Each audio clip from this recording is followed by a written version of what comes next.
Hello everyone and welcome to the channel. It's the Eradicator, and you can see here Luminella is coming. That means that Christmas is coming again. La la la la la la la la la. I'm so excited. I always love Luminella. And well, we're gonna have some nice interesting goodies and other operations by Clan Imperial Games for the holidays. We're gonna talk about that, but not just that. We also have another patch watch that involve the law system that is getting some really nice updates. We're gonna talk about all of that in today's video.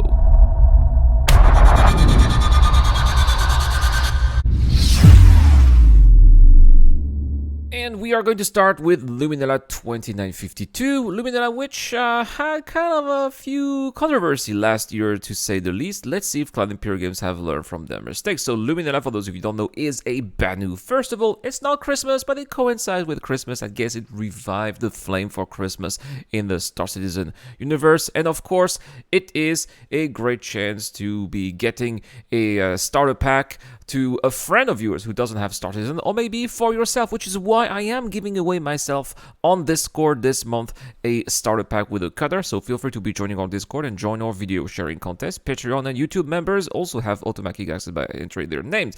But you know, Clan Imperial Games is definitely giving gifts here. The 12 days of Christmas gift. Now, last year it was a bit of a controversy because some of these so-called gifts were actually wallpapers, including a teaser wallpaper of the future hover quad. I mean, people were really hoping that they would be getting a hover quad for Christmas, but no, that did not happen. It was just a picture of a teaser, and well, a lot of people did consider that it was a mistake from Clan Imperial Games. I was among them. I thought that it was not of the nicest taste. Now, there also is here the advent calendar, which is loading here, and well, it's not there yet, but you are going to basically have to click on this picture every day to figure out what is going to be unlocking, and what you're going to be seeing is what you will be getting in your inventory, basically on robotspaceindustries.com, but also in the game as well. Because yes, guys, for the first time, 100% of the gifts are usable in game. This is wonderful news indeed.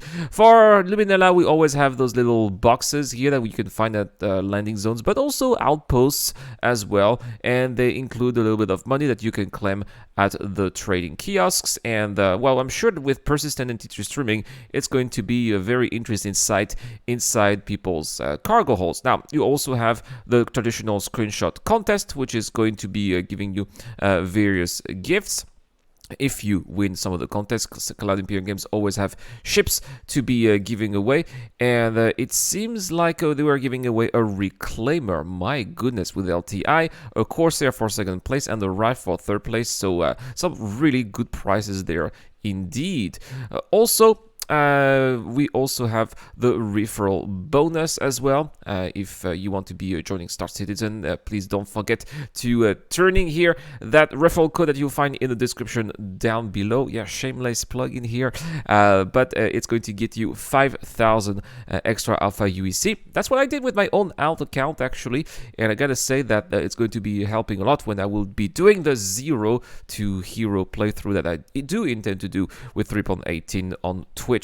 So yeah, that's basically it. Of course, they also have some packages and discounts for subscribers, and more game packages here with Auroras, Cutters, Pisces, and you can also get some ships that are a little bit more expensive, like the Adventure Titan or the Nomad. I think that the Titan, in my opinion, is the most versatile of those ships. It just flies better, it has more cargo. Now, of course, it's not as modernly built as a cutter. It doesn't fly as well as a C8X Pisces, but I think that it overall is a little bit more durable and allows you to do a little bit more. You also had some merch. All of the merch is gone, unfortunately, so if you're looking forward to having an ugly sweater, a Star Citizen themed, well, unfortunately, they are all sold out. There's nothing left. Everybody have already taken everything. CIG, you need to be making those merch in higher quantities. I think. Now, that's not all, but we've also having a new patch watch for Star Citizen F3 on 18. A lot of changes are coming up, not just in the patch notes, but also over there on Spectrum. And we're going to start with the juiciest part here, the law system, because, well, you really want to know this, guys, because especially if you have a Mantis, you are finally going to be able to use it, because they fixed an issue where criminals can press charges against lawful players who snared them. Finally, this is not the case anymore. If you're a bounty hunter, you have a Mantis, you are no longer going to be doing a criminal simply because you are doing your job. Thank you, CIG. They fixed an issue where the gunner of a vehicle can give the pilot a crime stat for attacking an AI vehicle. Yeah, it should only be the gunner, but not the pilot. It's not your fault if you are a captain. Yeah, you should be taking care of your crew. Maybe you can fire them, right? But I guess the pilot should be given a warning instead of being given an instant crime stat. Med pens won't give crime stats when used on others. Thank you, CIG. Yeah, it used to be considered an offense. Obviously, it's not, right? You're trying to save someone. Fix an issue when the player rams a stationary unmanned ship and is killed, then can press charges against the owner of the empty ship, which was obviously an exploit. That's why a lot of you guys have had crime stats for being rammed, which is ridiculous, and it is fixed. Thank you. Fix an issue where an aggressor can crash into an innocent person's ship and then press charges for the vehicle damage. Is pretty much the same.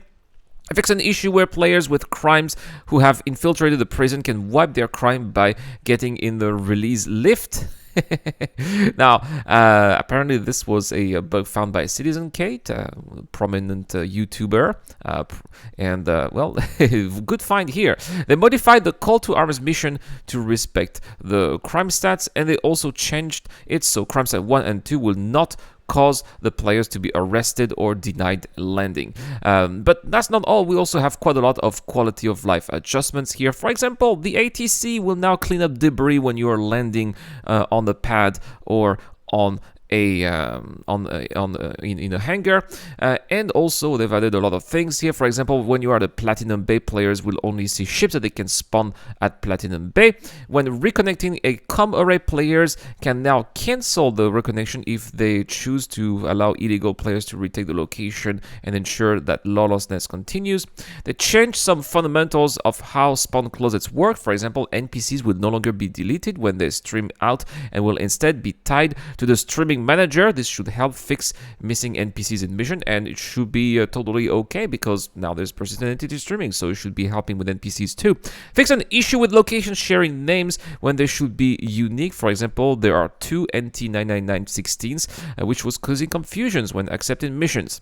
They also fix an issue where really long crime names would stretch into the date and overlap in the criminal database.